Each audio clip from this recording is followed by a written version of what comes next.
Cindy, for joining in today with us. Very excited to have you on the show because you have, done so much of research on how different entrepreneurs succeed in their life. What kind of barriers do they face? How a woman might think versus how a man might think when they're pursuing their businesses.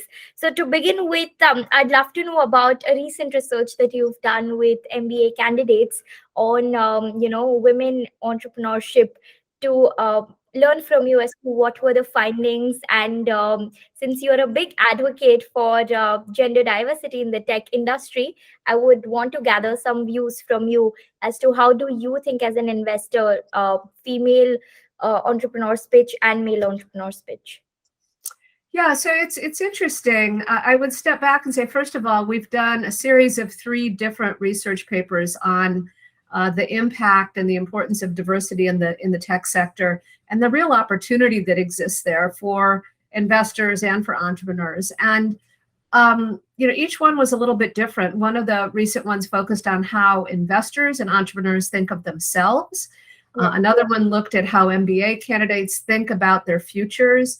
And the first one actually focused on the amazing pool of women entrepreneurs that's kind of hidden that a lot of VCs don't see, and the really high performance that they've been delivering.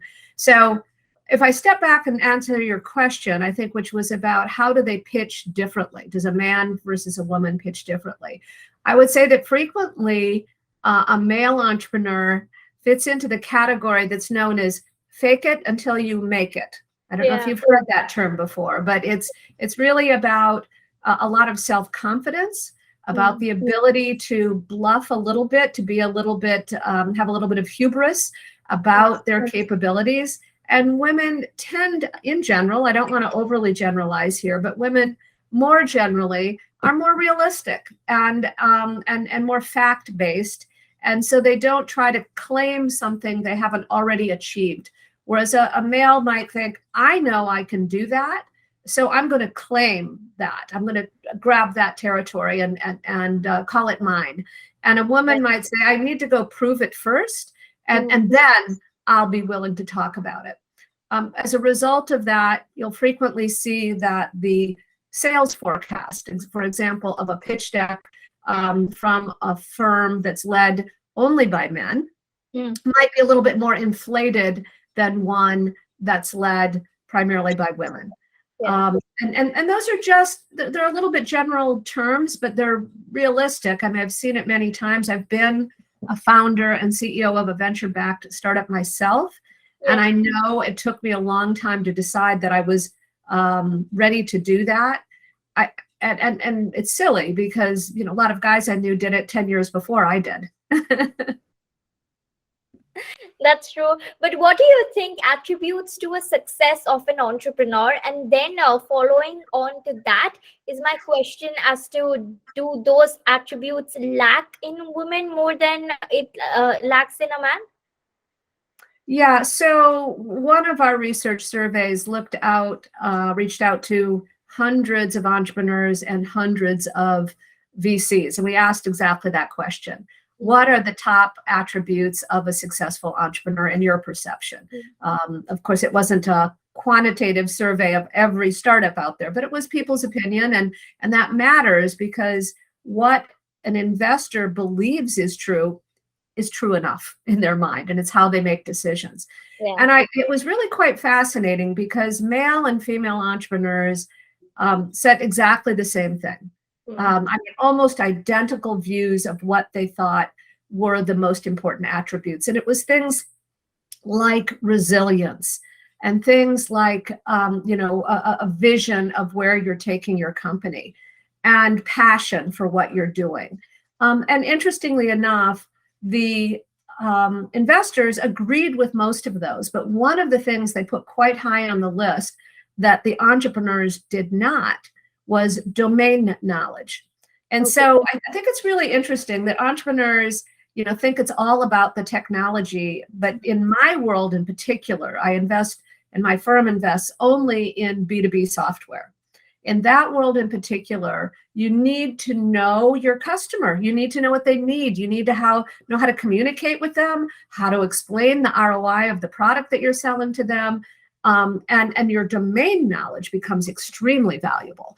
And most entrepreneurs underestimate how important it is, even if they have to bring someone in from the outside, even if you're a pure technologist, but you're going after a specific vertical category. Let's say it's healthcare or CPG products or something else. It really is valuable to have a co-founder or a senior person on your team with that domain knowledge, and it will be valued by the people who are considering an investment in your company. But I do think what's interesting is that we then asked a second question that's at least as important. We asked these entrepreneurs and these investors, of these top attributes that you've identified that are critical to success, is a man or a woman more likely to display them? We asked that of the investors. And of the founders, we asked them, which of these do you believe you actually represent? Which of these attributes do you have? We asked the men and the women. And again, the male and the female entrepreneurs answered almost identically.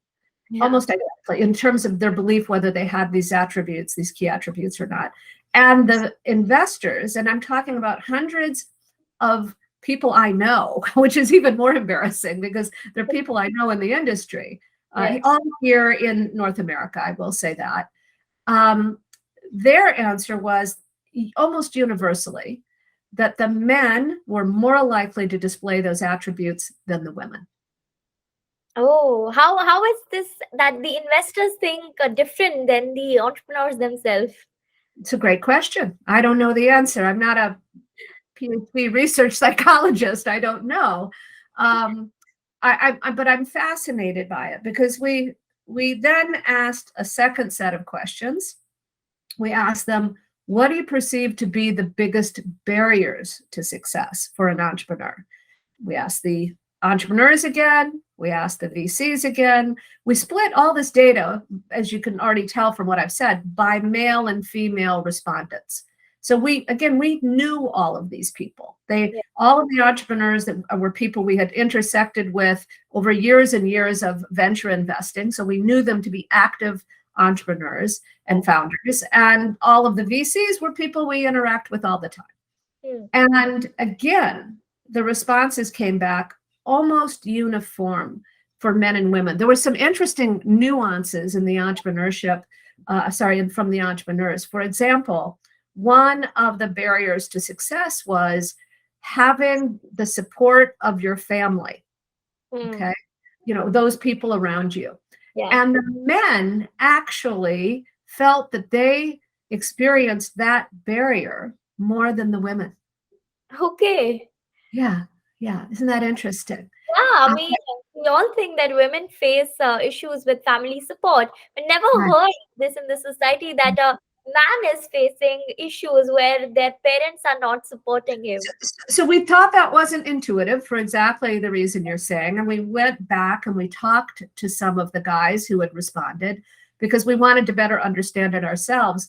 And what we heard a variety of different things. It wasn't one answer, but something that came up frequently was, look, I'm the primary breadwinner in the family, and my family isn't sure that they want our whole family to take this risk of me going and doing a startup. Okay. And another one was simply, my family is concerned I won't have any time for them. Yeah. And so the women apparently were willing to express those concerns to their spouse or boyfriend or whatever it might be. One guy actually said to me, my mother's afraid I'll never find a girlfriend. I work too hard. Yeah, that's the reality. That was the funniest one. But it was interesting that there was a significant difference there between that. But I have to say this. I think there's bias built into a survey that's only talking to people who are actual entrepreneurs, because those women who were entrepreneurs, of course, they have the support of their family. They wouldn't be doing it otherwise, right? And so I think there was some bias built into it when I look back at it, but it was still an interesting point. Now, well, how did the VCs, how did the investors look at it? And by the way, this is male and female investors, right? Not just the male investors. There were 13 barriers that we, had identified, and we said, how would you rank these in terms of male versus females facing these barriers, from insurmountable all the way down to not much of a barrier at all? Okay. And it was the same way we asked the entrepreneurs to do it, identical. Literally across 80% of those attributes, all of the VCs, not just the men, said the women were more likely to face those barriers. Okay, barriers to success. So why is that important? What were those barriers? There were 13 of them. It's a long list. And if you like, you should go read the white paper. It's on our website. Go to cite 2 or 3 of them on our chat. Yeah, it's illuminate.com/white paper, and it's the middle one of the 3 that are on the page. But it's called Voices of Founders and Funders. Yes. High-tech entrepreneurs, voices of founders and funders. And so you can read the whole list of them. But what was fascinating to me was this is an investor without ever meeting anyone, without ever seeing one individual versus another, who simply has an internal assumption, an internal bias that says women are going to face higher barriers than men as entrepreneurs, period. Now, why is that a problem? Even if it was real, I don't think it's real, by the way, against all of these attributes, but even if it was real, the real barrier, the real issue is that as an investor, if I'm sitting in a room and I'm looking at one deal that's led by a man and one by a woman, who am I, and they're identical in every other way. Yeah. Who am I going to write the check to? I'm going to write the check to the one that I see as lower risk. Yeah. And the lower risk one is the one that faces fewer barriers and has founders that have all the attributes of success. Yeah. And even if they're different, and I like the deal led by the woman more, I might say, I better put a lower valuation and write a smaller check and mitigate my risk that way. Okay. It's natural instinct. It's normal for any investor to think that way. I want the lower risk, the higher probability of success opportunity. Why wouldn't you? And so, you step back and you ask the question, well, are the barriers just the network the woman has? Are the barriers just their own mindset, that they're not risk takers or something? Are the barriers these other things? No, those aren't the only barriers. Those may exist as well, but you have this just innate misunderstanding that's not intentional, by the way. This is totally, from my experience at least, unintentional bias. And we all have it. All of us. Yeah. Very hard to become. Unconscious. But you know what? It all starts by recognizing that and being aware of it. And that's why we wrote the white paper, was to share this so people would at least step back and think about it. Am I making inappropriate assumptions? Am I, pigeonholing a woman someplace that she doesn't belong unfairly? And it's, by the way, not just women that face this bias. If you are a person of color, if you have a different accent, if you are LGBTQ, if, on and on, if you look different from the norm, you're going to face some of these biases. And it's good to know about them. Right. But on that white paper also, I read that some of the entrepreneurs start their businesses because they want to have financial gains. And although the number of those entrepreneurs is very less, but for some of them, that's the major driver for them to start up. So what would you say? Look, if you don't want to succeed and have a financial gain, my goodness, who would want to invest behind you? Because, it is in the end for an investor about building big, successful, sustainable businesses that return, a financial reward.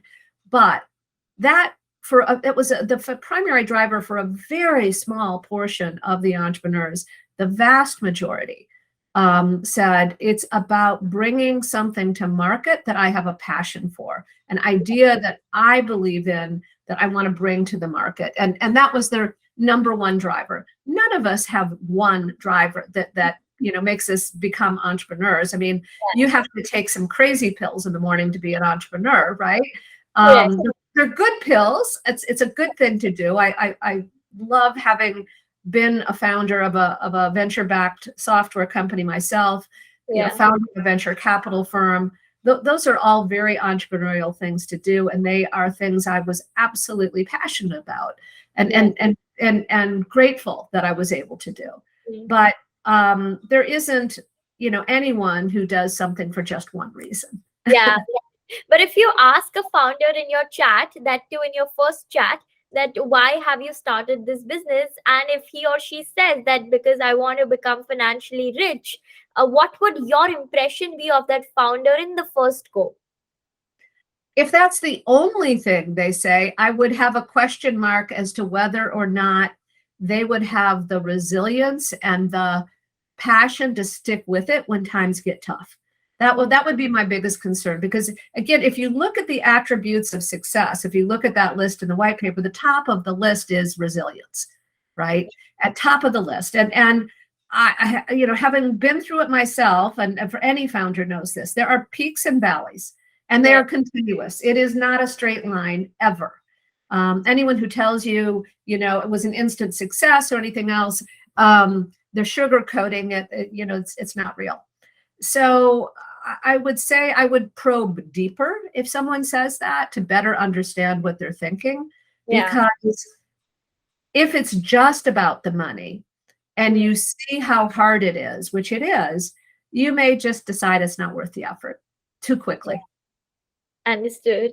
But speaking of your business that you were a part of and founded, you are now known as the queen of B2B because of the previous venture you were in, and now that you are a venture capitalist. So how did that title came into existence? How did you even step into this area of B2B enterprise solutions to begin with? Well, it's really been my entire career. Yeah. It started right out of graduate school. I had done my master's at Carnegie Mellon, and my first, even my summer, well, not my internship, but even during the class year, I was working with AT&T with one of their big national accounts. It was the U.S. Steel account, to help them do research to better understand the kinds of products and services that would be a fit for that corporation. And so I gained a little bit of insight into that B2B selling world.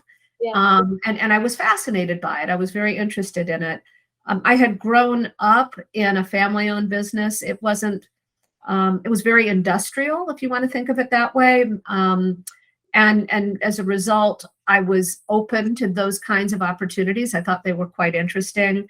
And I ended up taking a job in tech from the get-go. And so I started my career with a very large corporation, then did management consulting in the tech sector, and then went to startups after that. First working in other people's startups, then founding my own. And it was only after all of that that I ended up doing venture. But it was entirely natural. The only thing I knew was B2B software. That had been my whole career. Yeah.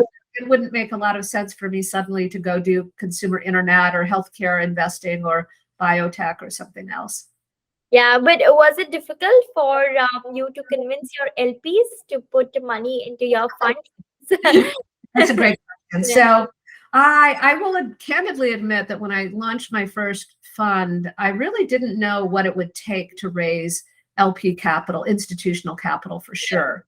I had been in venture for about 5 years, I guess, but as really kind of an apprentice, as a venture partner with another firm. I had kind of found my way into it by accident. I hadn't planned to be a VC.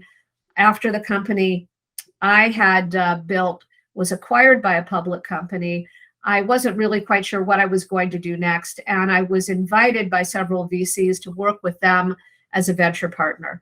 Yeah. I didn't realize what a phenomenal opportunity that was. It was like having an apprenticeship with some of the best investors in the industry. And I did that for about, I don't know, 12, 18 months, then joined a firm, invested out of their existing fund. And then as AWS was expanding and a startup no longer needed $5 million to get started, I said, okay, this is the right opportunity to go build what then was called a micro VC fund focused exclusively on enterprise software. Because there wasn't one. There weren't people doing that, or if there were, a small handful of them. But that process of raising capital was really interesting. There are terms in the industry I had never even heard of, like pre-marketing. What's that? Or I didn't really understand what an emerging manager was, which is what I was. It's basically any first-time fund, and certainly a firm that's led by a solo GP, solo general partner, which I was. I wasn't starting this with someone else. And a firm that had very limited track record as an investor because I'd only been investing for 4 years out of this firm that I had joined as a venture partner. So fast forward, I warehouse some investments. That's what some of my advisors recommended, meaning I wrote my own check, invested in 4 companies, and then invited LPs, limited partner investors, to join me as investors in that fund. And because I could already show them the high quality of the investments we were getting into, and they all had markups already, I was able to show them that what I was building was substantial and worth them considering. But it was not easily done. It was more work than again, this is a great example. If I had known how hard it would be, I might not have done it, but I had a passion for it. I wanted to create something focused exclusively in this B2B sector that would be at seed stage only, and that frankly as well would create a level playing field for all entrepreneurs. Right. And when you stepped into this sector, did you notice that there were lack of female entrepreneurs, since there is, I don't know if it's a myth or reality, that women don't enter into STEM sectors, and that's how they don't end up building something in B2B tech? Yeah, I don't want to pretend that women are there in equal numbers to men. That wouldn't be true. But there are very large numbers, and that can be evidenced by our own portfolio, where half of our portfolio companies include at least one woman co-founder. And we don't ever use gender or ethnicity or diversity as an investing criteria, but we've done a lot of things to level the playing field, to open the door wider, and to create an environment where everyone is welcome. So yes, roughly half of those portfolio companies have at least one woman, but 80% or more are diverse founding teams, meaning we have multiple Latino founder CEOs, we have multiple LGBTQ founder CEOs, we have a really wide array of founder CEOs. And crazy but true, we have companies with family member co-founders, which many VCs in the industries, in our industry, would absolutely never be willing to look at. Yeah, but how are you one of them who looks at family-owned startups where the co-founders are linked to each other? Well, look, I don't want to say that we think it's necessarily a plus, but we also don't necessarily think it's a negative. And so we look first at the business. We look at fundamentally what they're building. Is it in our sweet spot? Is there a white space? Have they shown that they can be really scrappy and capital efficient already? We invest as a firm in what we call further along seed stage companies.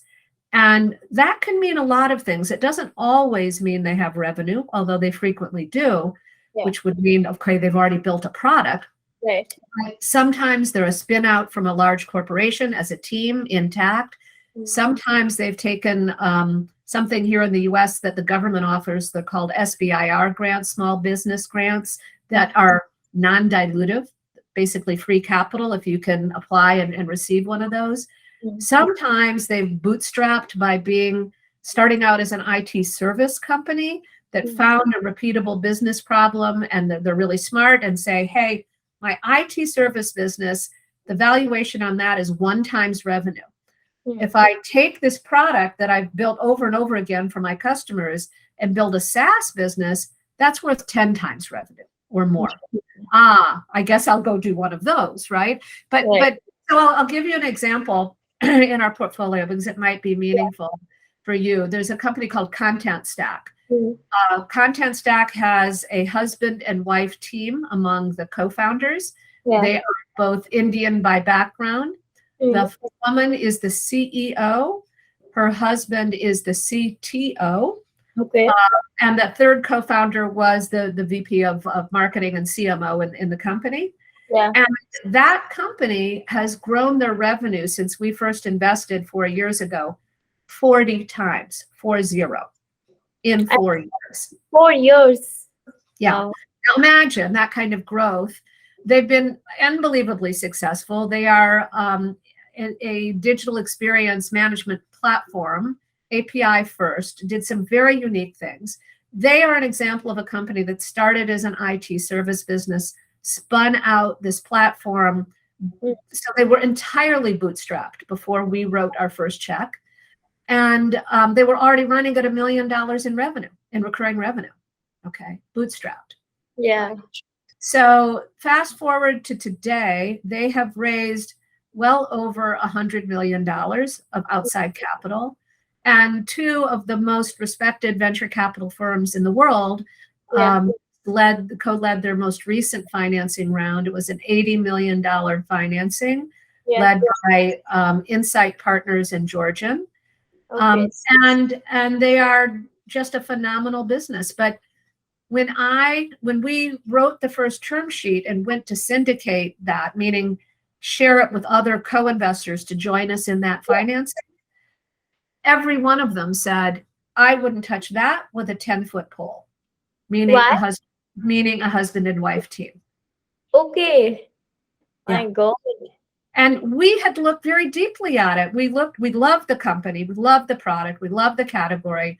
And then we looked at the team and we said, look, this is the 3rd time that they've built a business together. The other 2 were successful. They've been married for a very long time.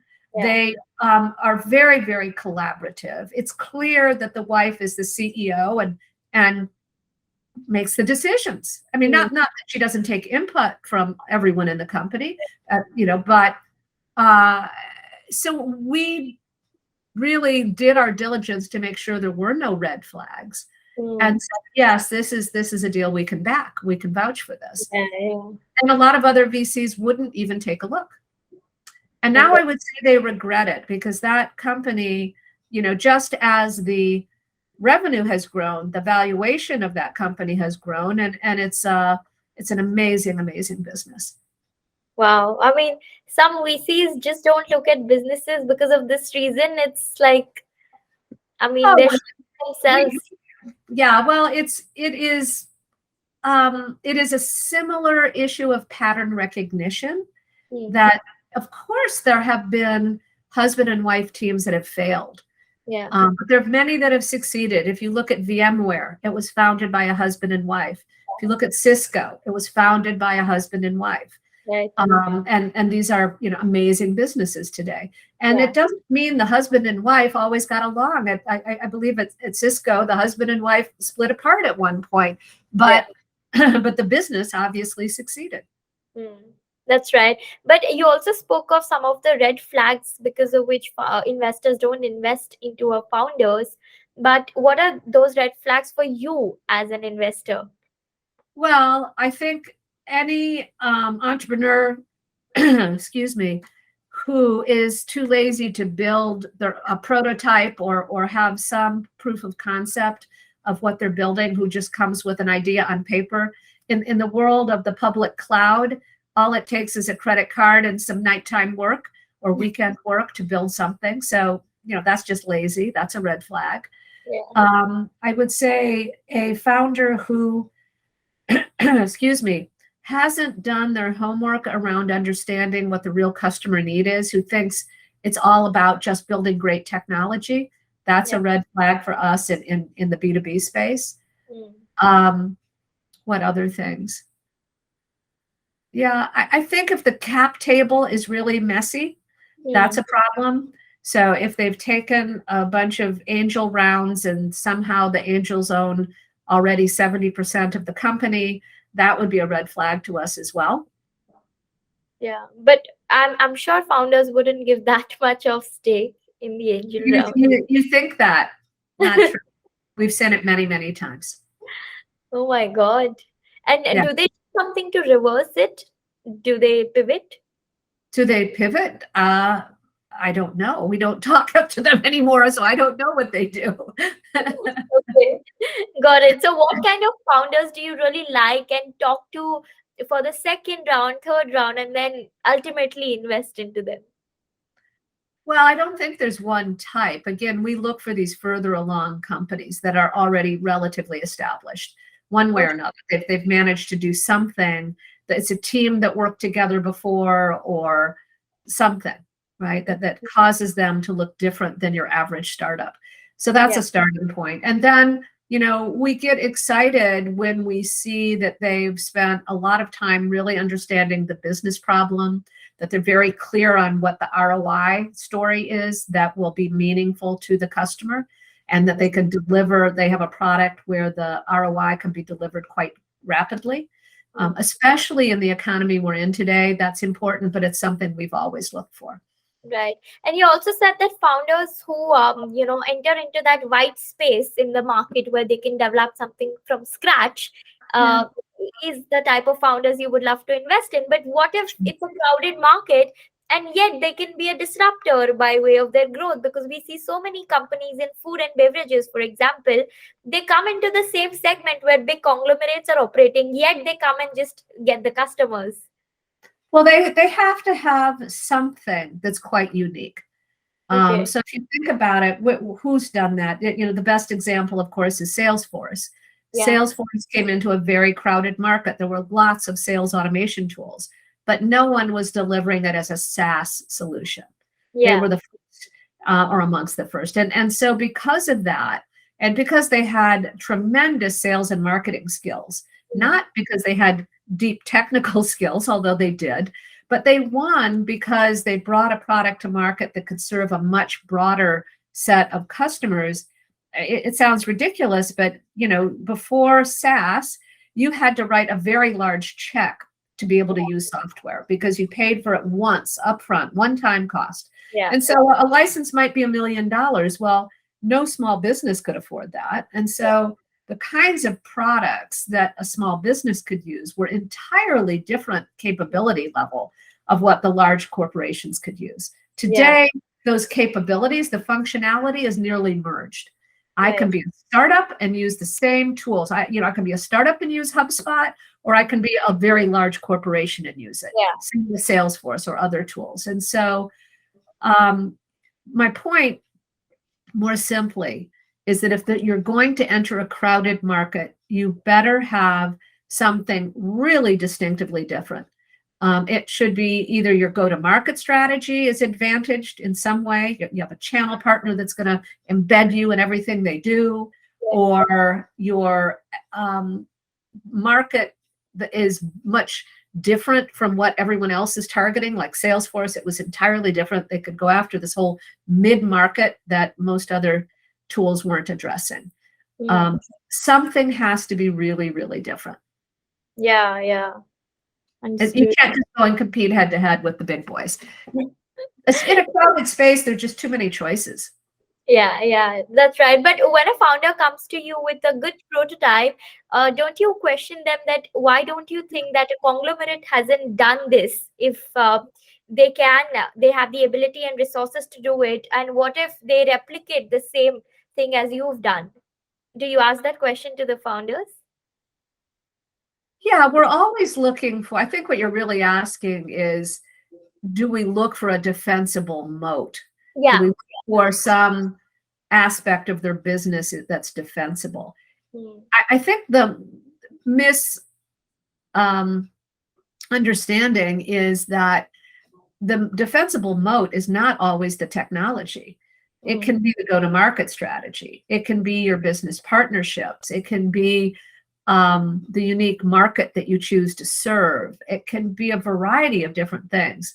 Mm. Yes, it can be the technology as well, but most of the time in the industry, technology doesn't win. Yeah. There are other elements of the business that cause you to win. Mm.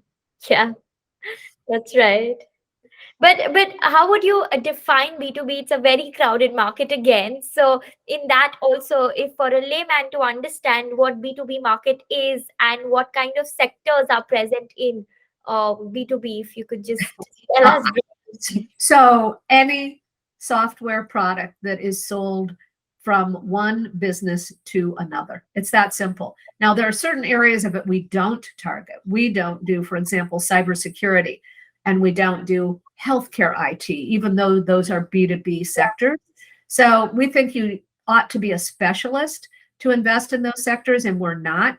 We are Yeah. more B2B generalists, meaning we know a lot about all sorts of different things: software for HR, software for manufacturing, software for accounting, software for every business function in the enterprise. Yeah. Um, and so that is really where we focus, and they can be also embedded infrastructure. It can be developer tools. It can be a Yeah. variety of different things that allow an enterprise to build and operate their business that are software. I mean, it's pretty broad in scope. And if you go to Gartner Group or DataQuest or IDC, they all have reports. The market today for B2B software is an $880 billion market globally. Wow. It's huge. Yeah. Yeah. So what new emerging trends are you seeing in this sector which are yet to be explored? Well, I mean, there's so many. I mean, there's a great deal obviously going on around generative AI right now, and that's a very exciting area. There Yeah. are still, believe it or not, blank spots in mobile technologies that people haven't fully enabled. There is a ton around the tailwinds that exist out there around regulatory and privacy related issues are going to be very important in the future, more so than ever. They've started already in the EU. That's broadening much more globally and becoming very important. So there are a great many different interesting areas still to explore. Right. And you've invested in many gems. Any anti-portfolios that you have? Anti-portfolios, Yeah. meaning companies we missed. Yes. Oh, there are plenty of those. We missed out on Gong, for example. Okay. Might be able to get into that one. Yeah, there are a few like that. But we analyze those to look at and understand how or why we didn't go in. The Anaplan was a very early miss, Okay. and in both cases, I don't really feel like we missed them intentionally, but maybe for the wrong reasons. But we did. We really stick to our thesis around what our ownership level needs to be, which then drives valuations that we can afford to write checks at. And each of those companies was already further along when we met them. Yeah. Valuation that our check size would have given us a very de minimis ownership stake. Okay. And one of the things that we really pride ourselves on is leveraging our business advisory council. Yeah. That council is made up of 45 people who sit on over 100 public company boards.